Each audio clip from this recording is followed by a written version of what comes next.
Hello everyone, welcome back. These are all the books I read for March. Minor spoilers. Starting with Darling Rose by Stephanie Wrobel. I want to say Wrobel, but the R comes first. So this book was based off the story of Gypsy Rose Blanchard, which I'll explain that after I explain the plot of the book. But pretty much a mother is now being released from prison from abusing her daughter, and her daughter is picking her up and letting her mom stay with her and her baby boy. She's a single mother now. She's taking care of her mother who abused her that got out of prison. And it has flashback chapters. It's like every other chapter is a flashback chapter about what led up to the imprisonment of her mother, and then the other chapters are how they live together. It is a thriller, so there is some crazy plot twists. And originally I gave it a 5 out of 5, but I'm changing it to a 4 out of 5 just because I don't think about it that often. So the story of Gypsy Rose is her mother convinced doctors that her daughter was sick, kept going to the hospital, and she got all these surgeries that she didn't even need. When Gypsy Rose found out about it, that she wasn't actually sick and her mother was just lying, she planned her mother's murder with her boyfriend at the time. And then she went to prison for the murder. This guy was writing letters to her while she was in prison, so they started dating while she was in prison, and they got married when she got out. I'm pretty sure they broke up. Now, in this book, the mother poisoned Rose Gold while she was a child so that she would always throw up, and so that the mom could convince the doctors that the daughter needed a feeding tube. I don't know if Gypsy Rose, her story was like that, but in the book, because Rose Gold kept throwing up, her teeth were fucked up because the stomach acid that was constantly coming through. And I do know Gypsy Rose's teeth are weird, but I think that's just from a bunch of useless surgeries her mom got her.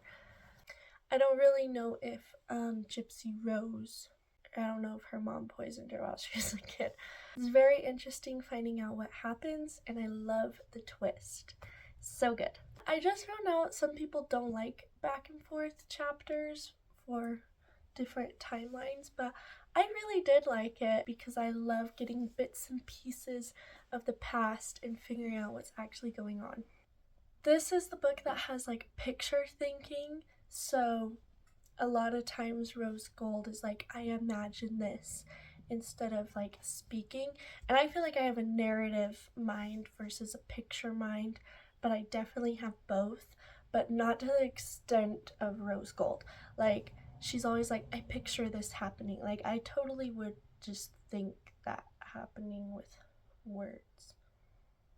That makes sense. But I would say I have a picture and a narrative thinking. And it had me reflecting a lot on my relationship with my mom. My mom isn't this crazy. She didn't pretend I was sick and convince everyone that I was sick. She wasn't that crazy. She was crazy in her own way, though. And so it had me reflecting on like forgiveness, because Rose Gold like talks to her mom after 5 years and lets her live with her. So it had me thinking a lot about forgiveness, but so it's my own story. The second book was Hummingbird, Salamander by VanderMeer. I love VanderMeer's writing so much, so I was so excited to read another book of his outside of the Southern Reach series. This one, I was so disappointed in though. I don't know if I could really tell you the plot. I was very confused. Jane, this woman, I'm pretty sure that's not her real name. I don't think she gives us any real names because the whole book she's trying to be secretive about everything. The main character, Jane, is at her favorite coffee shop and someone gives her an envelope, and in the envelope is a key to a storage unit. So weird. She goes to a storage unit and inside is a taxidermied hummingbird that's been extinct. and it says something like, find the salamander. So she has to find a taxidermied salamander that's also extinct. She also wants to figure out who the hell gave her this key and sent her to the Hummingbird. In my opinion, it's kind of dumb. I understand the thought, I guess, the idea, but in my opinion, I would just be like, that was weird as fuck, and move on. Especially with how crazy it gets. I gave it a 1 out of 5 because I was very confused.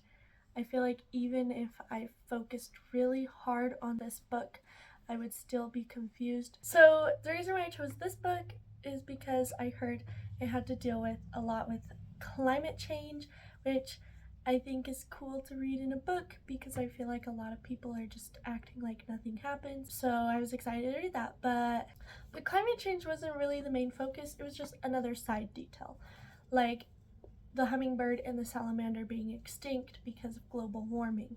It's just part of the plot, I guess, or not part of the plot, but a side detail. And then there was like random weather, like one day it's spring, next day it's winter. And at first I laughed at it because I thought it was like, just like Utah weather, haha. And then I realized, oh, I know, that's climate change. Well, I didn't necessarily realize it, but they mentioned, they're like, oh, this is because climate change. And I was like, oh yeah, that's why the weather is like this. Most of the time I was listening to this, all I could think about was why. Why did Jane need to find who gave her this hummingbird? Why was it so important to her? Especially when it got dangerous. Early on, too, it got dangerous. She had her assistant, I don't even remember her job, but she had at her office, she had her assistant research, Sylvia, something fancy, because apparently Sylvia something gave her the hummingbird. It was like signed, and she's like, why did this bitch give me it?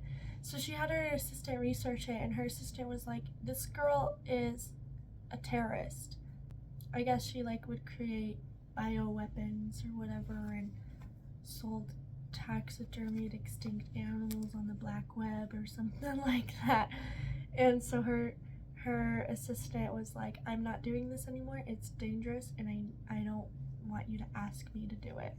So that should be her first sign that she should stop. And maybe if I found out an eco-terrorist wanted me to have a hummingbird, I would give it to the cops. And I am definitely not a character that would be in a thriller, because as soon as like something crazy happens, like a crazy stalker or a haunted house, I don't know, I would just call the cops and get out of the situation. I would not do what most characters do in thrillers. Especially after I found out this bitch was a terrorist in a way. And I'm not exactly sure how she was a terrorist, but she was a terrorist. That's what it kept saying. I felt like Jane was just an uninteresting character in every way. She didn't really have a fun personality. She was kind of just lukewarm to read. When things got very dangerous for her and her family, she left her family, but it wasn't exactly to protect them. Like, it was kind of to protect herself, it seemed like, because she was like, oh, I can't go home because now the people know where I live and they can't get me. And then she doesn't have any sort of remorse for her family. Like, she'll bring them up, she'll be like, damn, I left my family, but she's not exactly sad about it, I guess. It's kind of more of a fact where she's like, I left my family, and then she moves on. She meets her husband. Jane sees her husband later on in the book, and he's like, you haven't even called or anything, do you miss us? And she's like, yeah, but you guys will be in danger if I come see you.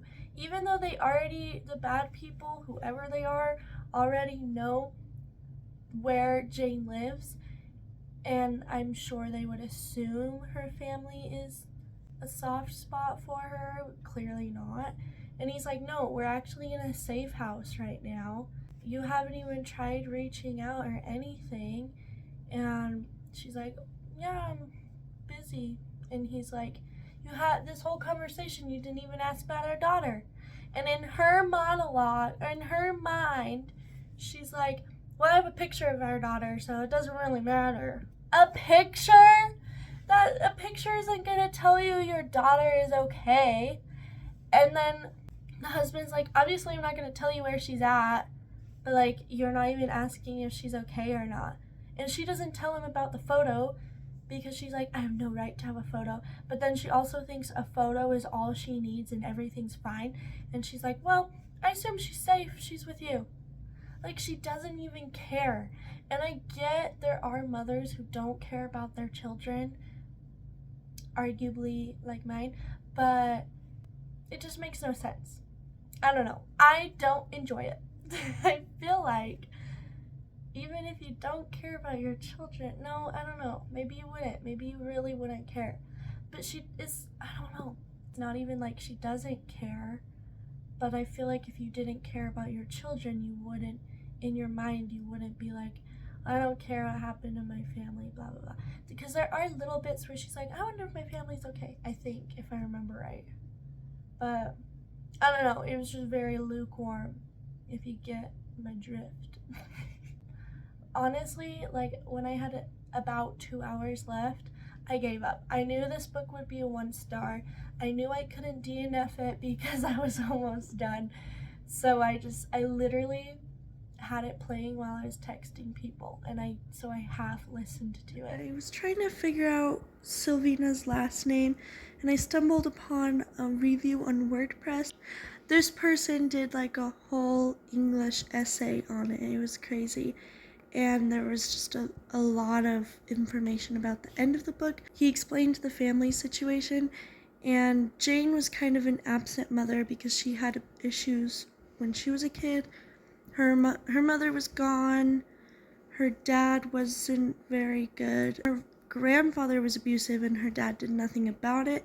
And her brother died, and she blamed her grandpa. I don't know if it was an accident or if her dad killed her brother. I don't know. Her grandpa didn't kill her brother, and so she always felt guilty because I think she told her brother to go away right before he died or something like that. I literally don't remember. My memory didn't have room for this story. Yeah, the review was just kind of saying the reason for her dysfunctional family is because she was raised dysfunctional. Maybe Jeff VanderMeer used that as parallels for Sylvina, because I think her family was dysfunctional as well.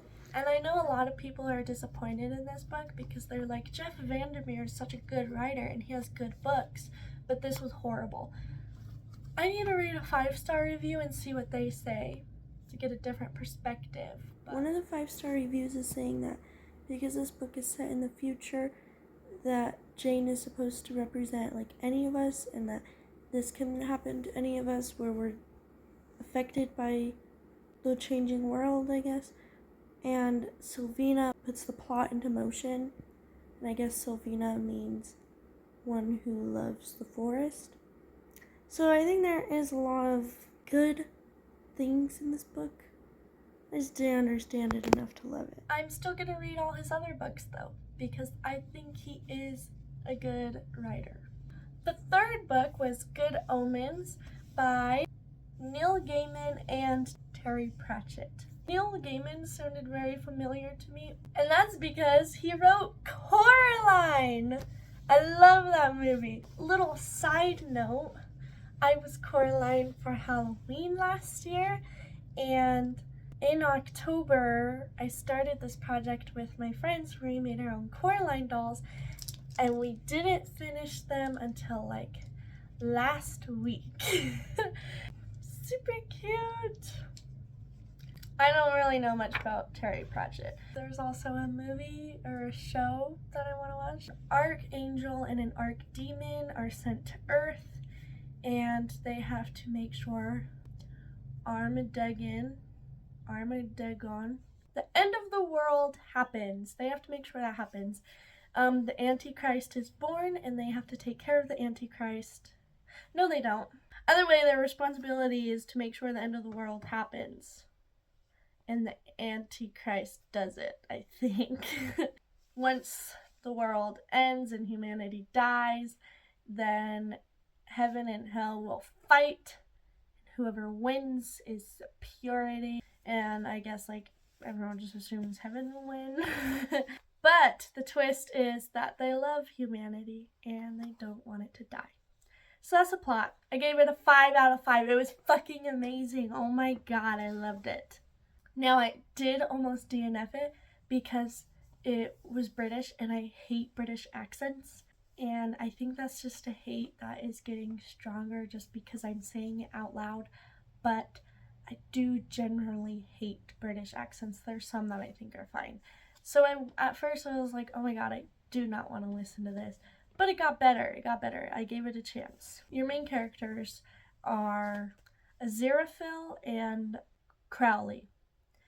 And the beginning of the chapter is when Adam and Eve are created and they're doing what they have to do for Adam and Eve. Like, Crowley was named Crowley because he was a snake and gave Eve the apple or whatever. But when he came to Earth, he changed it to Crowley. And he's kind of a badass, always wears sunglasses, drives an old Bentley. And then Aziraphale has a bookstore, and he doesn't necessarily want people to buy them. It's just his excuse to collect a shit ton of books, and like ancient books too, which is super cool. Another main character is Anathema.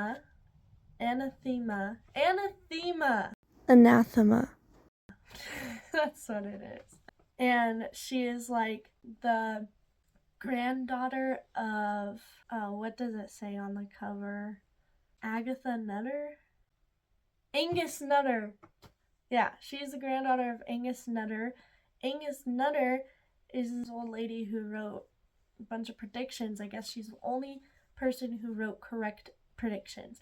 I don't know if this is based off of a true fact, because I think it is something like that from Google. I don't remember. I'll have to look it up again. She wrote this book that said the nice and true predictions of Angus Nutter. I'll have to look at that again. Anyway, so Anathema carries this book around because she's trying to make sure that predictions happen or something like that. And she drives a little motorcycle, gets in a crash from Crowley's Bentley, and so they drive her home or something like that. But she leaves the book in his car, and Aziraphale collects it because he loves books, and then he's like, oh shit, the end of the world is happening. So this was wrong. Crowley receives word, I'm not sure who from, that Armageddon will happen, and they were responsible for delivering the Antichrist to a hospital and switching it with a human baby. I'm not exactly sure what that means. But him and Aziraphale decide that they don't want humanity to end, so they think if they can interfere with Antichrist's childhood, that maybe he won't turn out satanic and evil. However, a satanic nun accidentally swaps the babies, and that is how Crowley and Aziraphale lose track of the Antichrist. For 11 years, they look over this kid named Warlock, and he's kind of raised to be a menace because they think he's the Antichrist. So that kind of makes no sense, because wouldn't Warlock, a child, an 11-year-old named Warlock, want to end the world? I don't know. And like his nanny would try to make him ride a bike in the house because she thought that would make him evil. On the Antichrist's 11th birthday, he's supposed to get a hellhound and name it, and then whatever the hellhound is named, he'll like be good at that, like an arson. I don't know. A dog will commit arson. But anyways, on his 11th birthday, he doesn't get a dog. And so Crowley like calls hell, and he's like, where's the hellhound? And they're like, it's sent. And he's like, oh, okay. So they're looking for the hellhound, trying not to get in trouble, and they can't find it.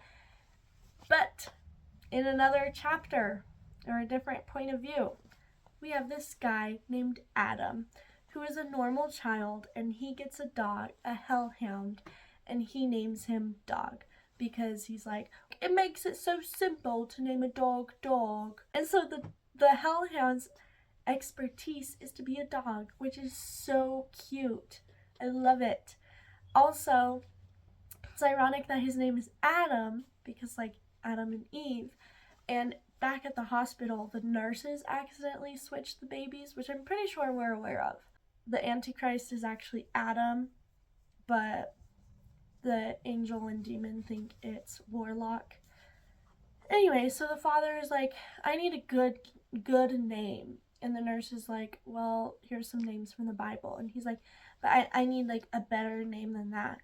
And she mentions Cain, which is ironic because I think Cain like betrays his brother and kills him or something. So Cain is like seen as a bad guy in the Bible. I don't really know his story, but I think that's it. And then she's like, how about Adam? And he's like, oh yes, Adam is a good name for my son. And so he names him Adam. And Adam is like the first man or whatever. Oh, that is awesome.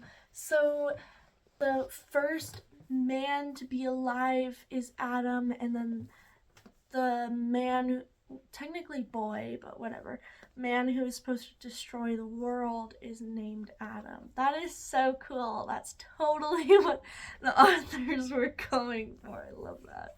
Throughout the whole book, there's really cool parallels of good and bad, which I love. Like, they keep emphasizing that not everything is black and white. Everything is gray, which I love so much because I struggle with so much. So it's really cool to see this book about angels and demons realizing that not everything is heaven or hell, white or black. Cool. Anathema means a curse by the church or a bad or a hateful person. Oh, but then her first sentence as a baby was a fucking Bible verse. And it reminds me of those TikToks when moms are like, my 3-year-old just said this amazing quote. They're like quoting some philosopher's shit or something. It's like, your 3-year-old did not say that. You're just trying to make an excuse to put that on the internet. Or when a man in his early 20s like takes shrooms for the first time and he's like, I had this epiphany. I have to be a good person. And he says something crazy like, being a good person makes life better. Or something more more philosophical. Yeah, it reminded me of that. It was super funny. I didn't realize it was supposed to be a comedy until after I was reading it, but I love it. I was literally laughing. In the beginning of the book, Aziraphale and Crowley are getting drunk, and they're arguing about if gorillas make nests or not, and Aziraphale says, on God, or not on God. Does he say on God? Or is that just the Gen Z quote? I think he does say on God, which is weird.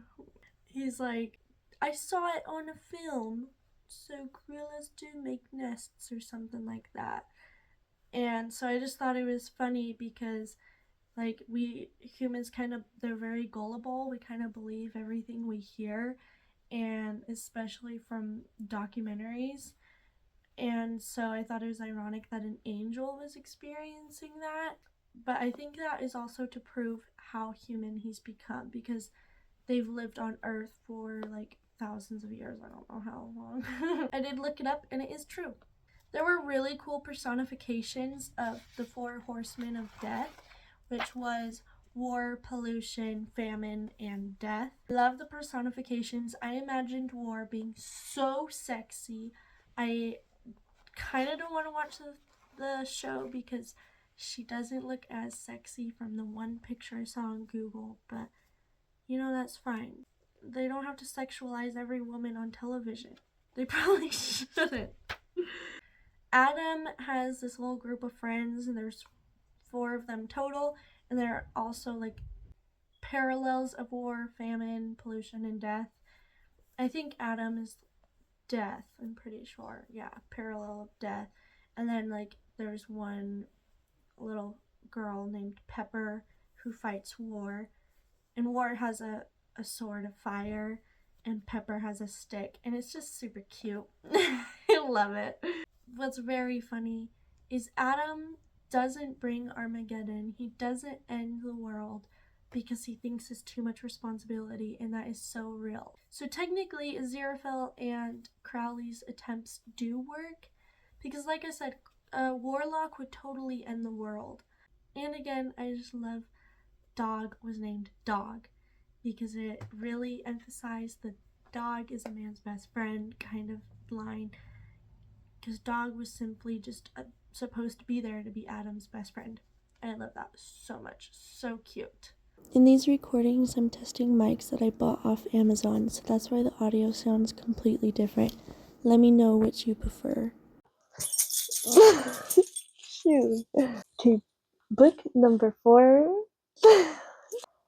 Book number 4 is The Chain by Adrian McKinty. This is about a single mother who gets a call one day that her daughter has been kidnapped. And she isn't the first that this has happened to, and she isn't going to be the last. And she needs to continue this chain to get her daughter back. And then she gets another call about the rules, and she has to kidnap another child and get another family to kidnap a child. When she kidnaps someone, she gets her daughter back. Once the next people kidnap someone, they get their kid back. Pretty crazy. I gave it a 2 out of 5. The idea wasn't exactly good to begin with, in my opinion. It doesn't seem very interesting. It just seems too tragic and sad. And I don't really like what happens. Her ransom was $2,500. She struggles to get it, but she ends up easily getting it. And then they double it because she's supposed to struggle, and she got it to them that fast. Like, if you're gonna tell someone that your kid is gonna be killed if they don't give you $25,000, then obviously they're gonna hurry up and give you the money. And just because they get it too fast doesn't mean they can get the other one. So that was kind of dumb. But, like, not dumb of the novel. Like, it was a good aspect of the story. The bad guys were idiots. They were mean. The main character, I forgot her name already. Rebecca. Rachel. It's Rachel. Rachel, single mother. She was diagnosed with cancer, and I guess she gets a call that it might be coming back. And I didn't really like that aspect, but I tended to like as it went on, because as the story got harder for her, she's like, ugh, it would have been so much easier if I died from cancer a year ago. And she knows it's a horrible thought to have, but she also knows that maybe her daughter would have been a lot safer in her ex-husband's hands, because he just isn't the type of person who would be an easy target for this. When I learned there were 77 chapters, I was like, holy shit. I like short chapters, but 77 is a lot. And a lot of times when it switched to chapters, I didn't necessarily feel like it needed to. It was kind of like, here's a scene, cut the scene in half, next chapter. Like, keep the scene going. There's, like, even a cliffhanger. There's a cliffhanger, and then the next page, I know what happens. Like, it's not very, like, good, I guess. Then you end up meeting this one guy who's obsessed with math, and he said 77 just means a number that ends things. So that's why the book ended at 77. So the ex-husband's name is Marty, and he kept calling Rachel like sweetheart and honey, and it was just annoying me. I low-key think he's the kind of guy who's like, oh, my ex-wife is still obsessed with me, so I'm gonna date this girl who's like 10 years younger than me, but I'm still gonna, like, be flirtatious with my wife because I can. Rachel is trying to find help to kidnap someone because she doesn't want to go through this alone, which I guess is valid. And she calls Pete, which is Marty's brother, so her ex-brother-in-law, because I guess Pete was in the military, and then he went off the military because he had to go to rehab or something like that. And he just doesn't listen to the rules, apparently. So she's like, oh, he will be a good helper because he won't go to the cops. So she gets his help to kidnap someone. And I was like, oh my god, they better not fall in love.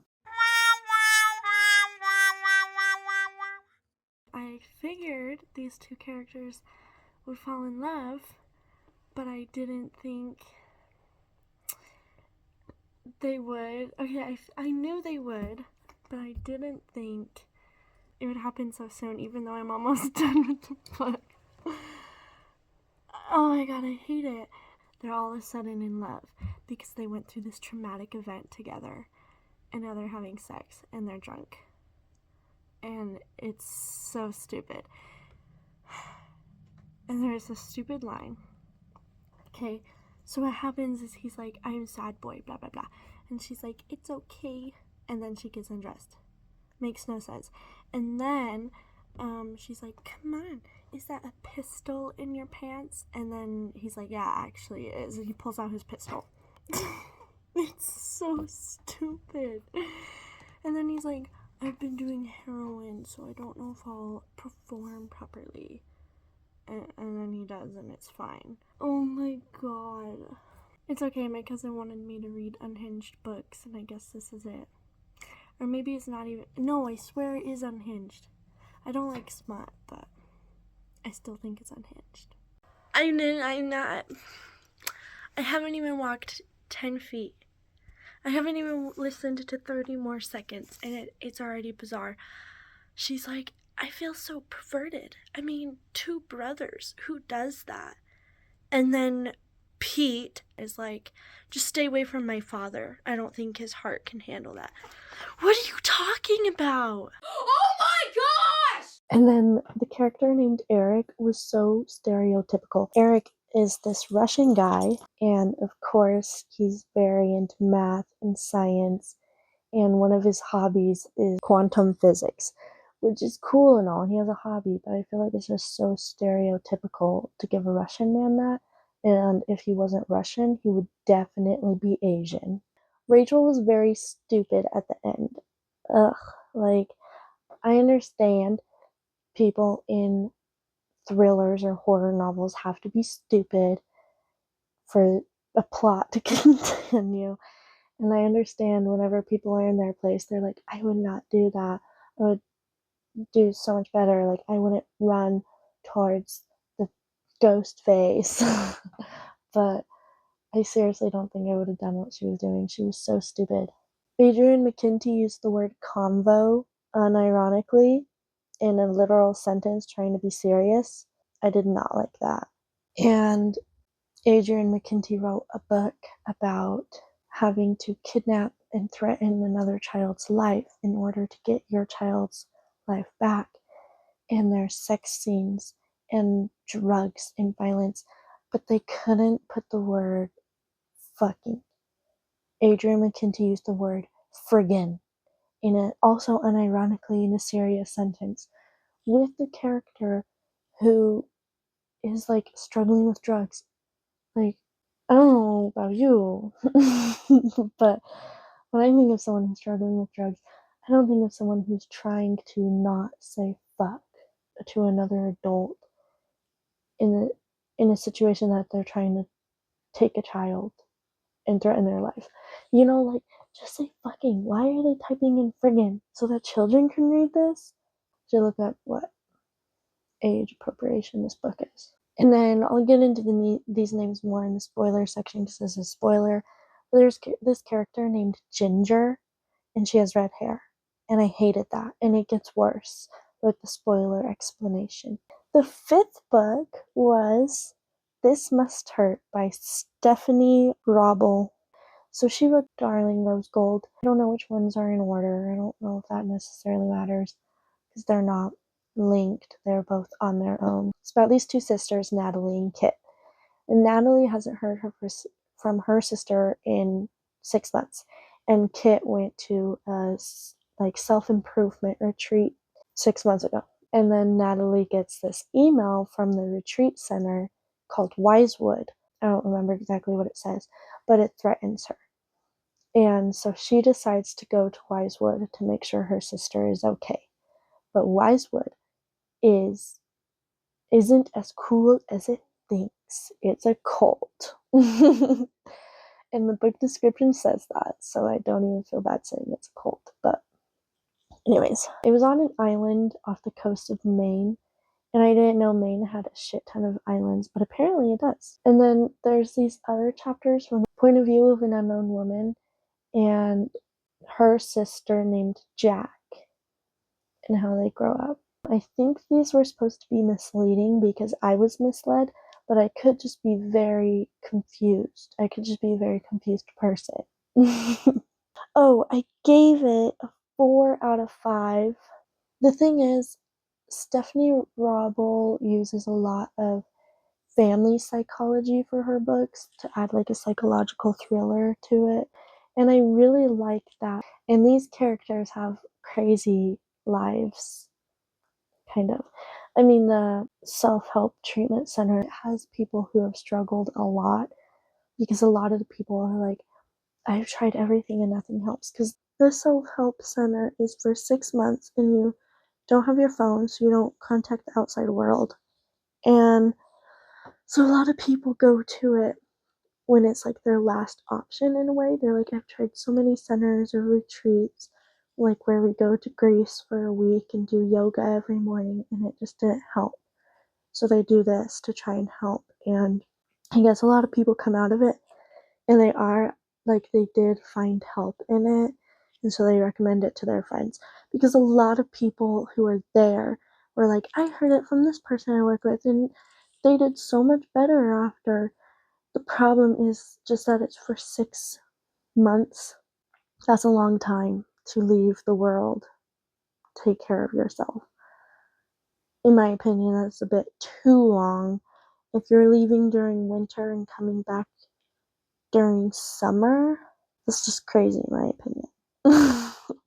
I can't say much because a lot of my thoughts are just about spoilers from within the book. I'm still debating on how I like these little microphones, but I'm going to try to hold it.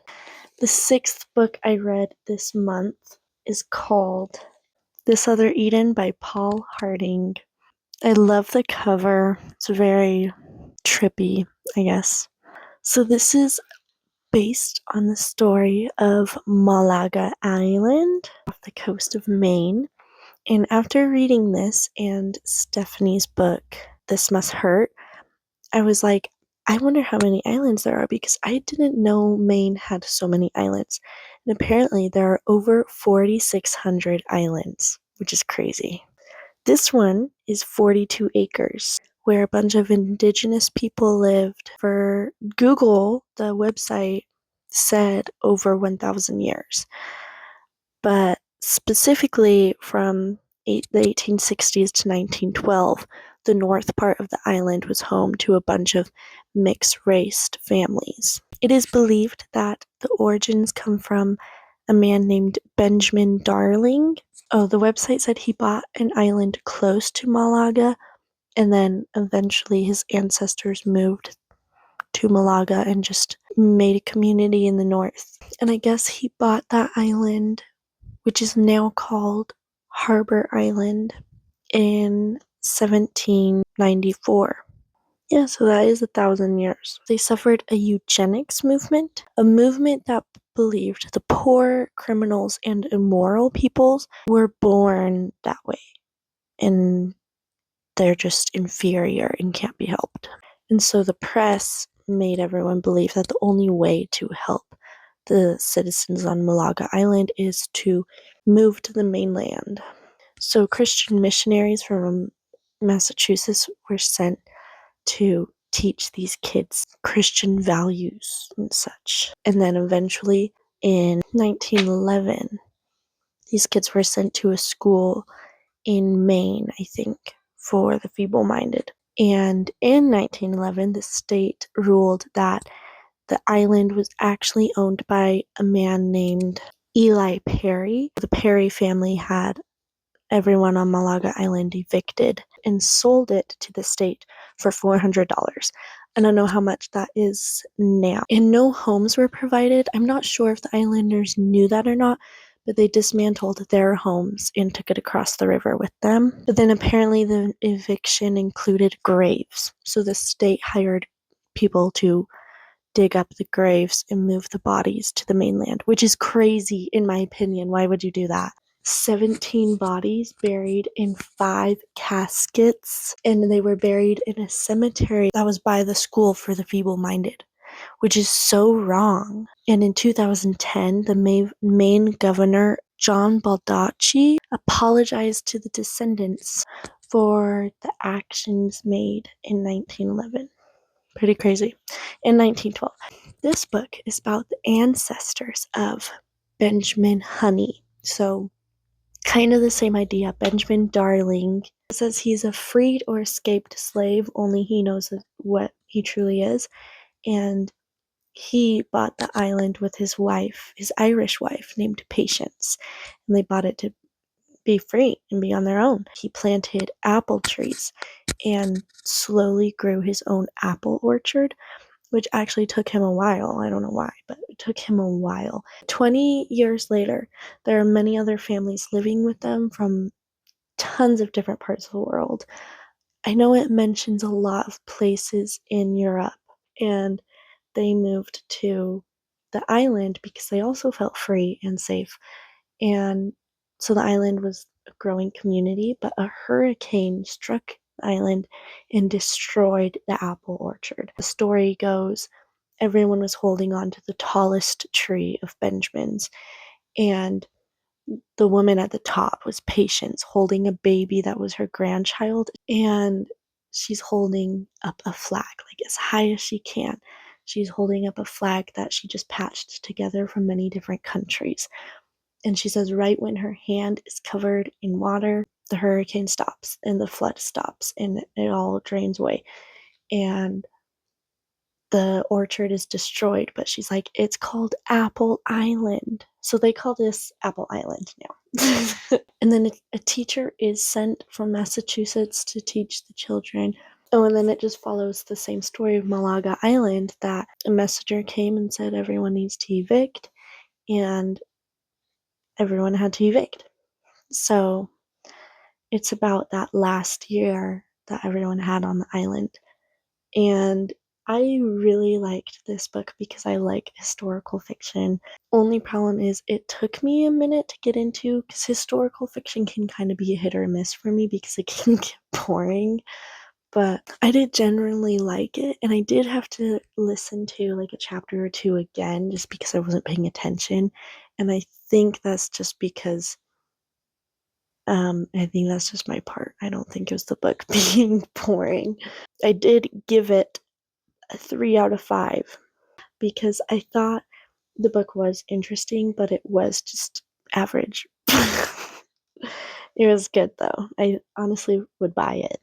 So it also follows the story of Ethan Honey, and he is like a lighter skinned boy because a bunch of people from different places came onto this island, so they're all like mixed race. Because he's lighter skinned and very talented in drawing, the missionary or the teacher sends him to Maryland to try to save him from the fate of the family.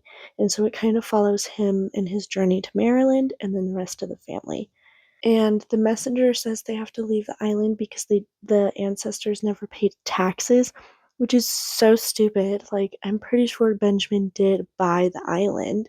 Why does he need to pay taxes? I don't know. I don't understand taxes though, so I'm not the best person to have an opinion on that.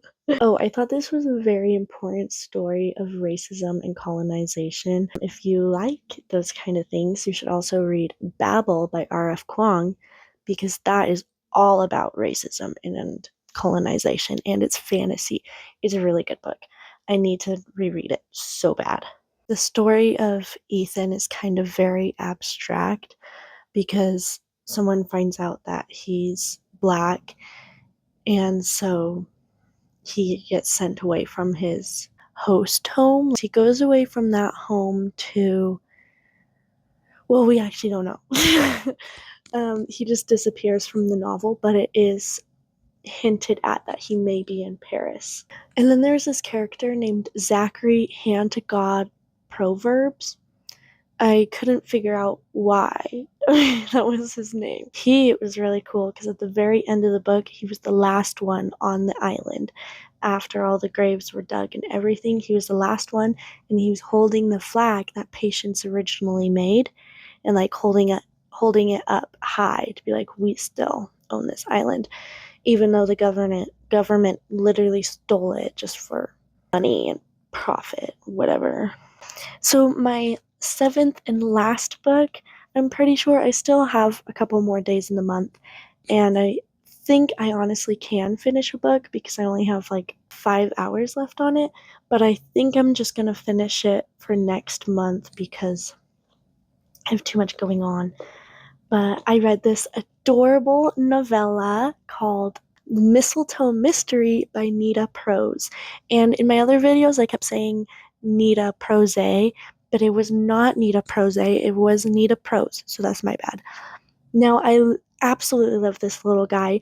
Only thing I would say is when I buy the series, because I love the series.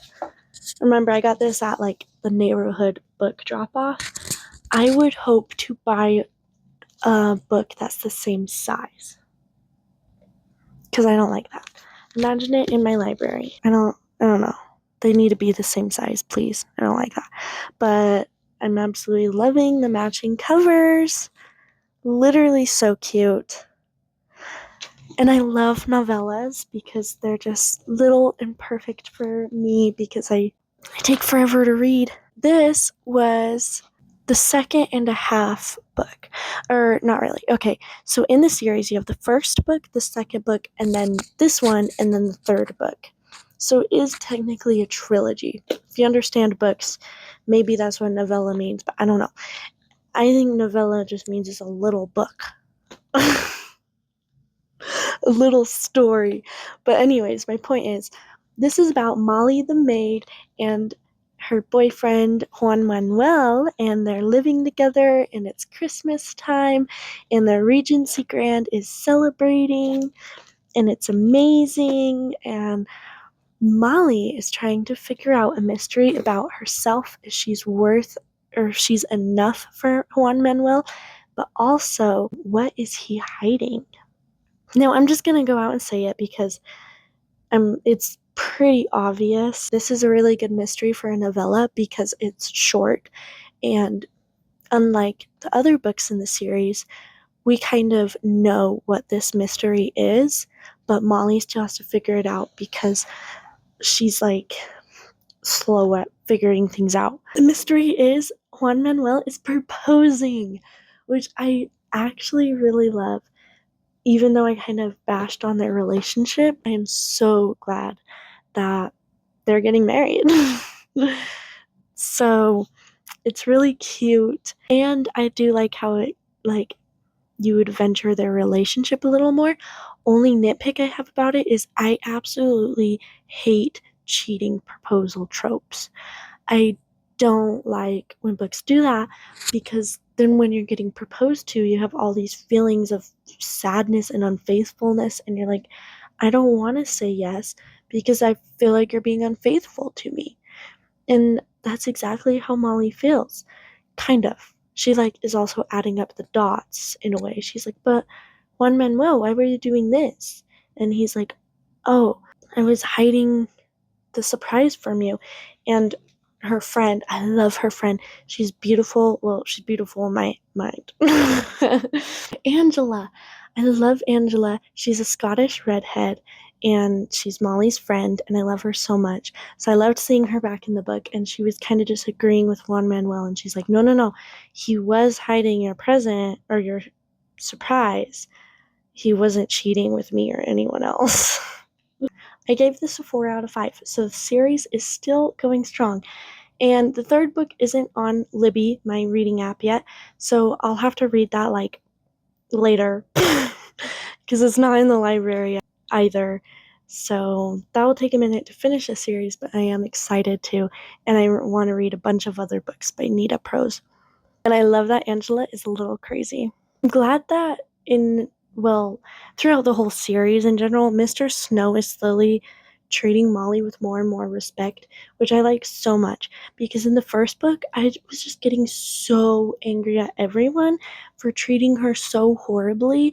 So I really enjoy that Mr. Snow isn't doing that anymore and is actually like trying to get everyone else to treat her kindly as well. I wish Cheryl wasn't in the story anymore or she got fired.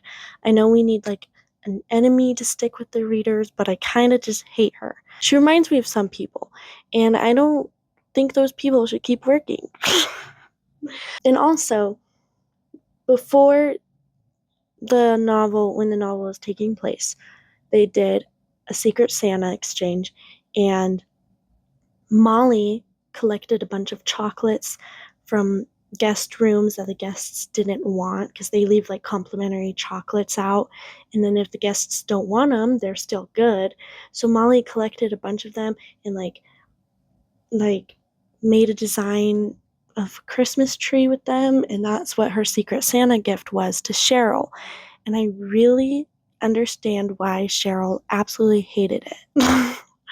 Because if Cheryl wanted chocolates, she's a maid, she'll just get her own like chocolates that people don't want. And she already thinks it's stupid that Molly collects these chocolates, so she's like, I don't want this gift. And so Molly was really embarrassed for other reasons as well. So Mr. Snow was like, for this Secret Santa, we're gonna do like a thrifting kind of vibe. So you don't buy things, you repurpose things. And I really like that he does that, but I totally agree with Cheryl with being mad about her Christmas present. I also hate proposals in public or at work. I hate the trope of someone whose whole life is work. And I understand this series is called Molly the Maid, so we're gonna get that. But I personally would not want to be proposed to at my job. Even if it meant everything to me. Unless there's like a museum that I opened and it was still in a private space. That'd be cool. But I also want to be the one to propose. So, but I also don't want to get married. But I also don't know what I'm talking about because I'm 20 years old and I'm not in a relationship. Anyways, I'm really glad they're married. I really like this book. I'm definitely going to finish the series. And that's all the books I could get for this month. The book that I think I can finish, but I will save till next month is And the Mountains Echoed by Khaled Hosseini. I love his books so much. I have them somewhere. I think they're up there. But I have The Kite Runner and A Thousand Splendid Suns, and I want to reread them and annotate them so bad. His writing is amazing and heartbreaking, and I'm going to have a lot to say in next month's video. I am still working on The Silent Patient with the book club. We're meeting tomorrow, and I am still reading Glass Sword very, very slowly. I did start reading The Long Trial of Nolan Dugatti, so we'll see if I finish that. And what else am I reading? I think I'm gonna start A Hitchhiker's Guide to the Galaxy, or something like that. My TBR actually has like 200 books on it, but this is my very recent actually worked on TBR. Anyways, yeah, can't wait to do the next video. I'm hoping to actually do something new for you guys, even though this channel is not blowing up. You should send my channel to your friends because I need 1,000 subscribers to do the chapters, and I like watching chapters with my YouTube videos. Let me know how this new audio thing is working out. If it's not working out, that's just fine.